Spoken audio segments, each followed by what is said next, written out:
Do adults also need toilet training? Now, this is one of the very important factor for prevention of anorectal conditions like piles, fissure, fistula, and perianal abscesses. I'm Dr. Nitish Jhawar. I'm going to talk to you about the importance of toilet training in adults.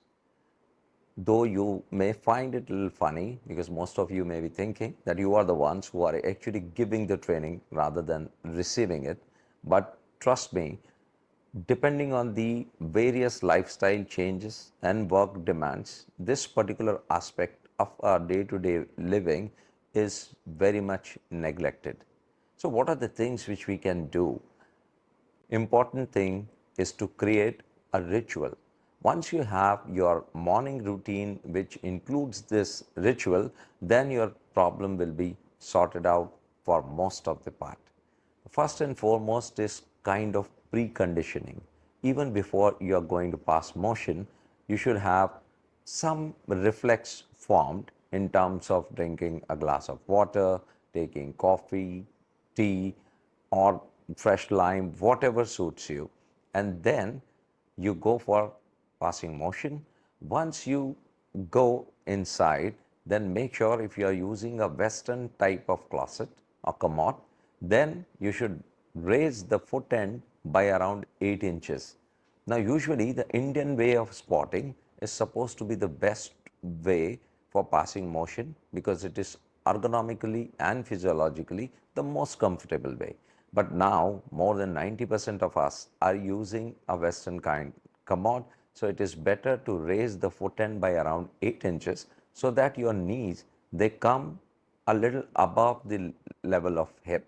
The next thing you do is you stoop forward, and by contracting the abdominal muscle, you try to pass motion. Now, the actual time spent in the toilet should not exceed more than 7 to 10 minutes. Now, how do you limit that? Most of us are into habits of taking our mobiles in the toilet, and then once you get engrossed in some interesting news or some reel, and then definitely your mind is taken away from the time which you are actually spending while passing motion. Now, please understand that when you are sitting in that particular position, whether you are straining or not, because of the conditioned reflex, your body is constantly bearing down and it will keep on putting pressure on the hemorrhoids down there, even if you are not passing stool. So, the limitation of this particular time is of utmost importance. How you can use your mobile for this purpose? You can put a timer on that. Once your 7, 8 or 10 minutes are over, at least it will give you an alarm and you can, you can come back to reality that you have to finish the act and go out. The second thing, you can play a particular type of music on your mobile at that time, and that will again reinforce the defecation reflex and you will be able to void properly in that particular time. Now, if you are feeling that there is a feeling of incomplete evacuation, you still feel the need to wait for some time for more stool to come, please fight that urge. Once you stop fighting, once you stop waiting for that remaining bolus of the stool to come, slowly, over a period of time, you'll develop a habit when you will be able to void in one go.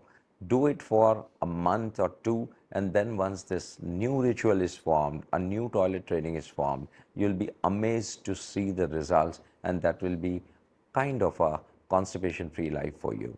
So please follow these simple advice and then see the change happening in your life. Thank you.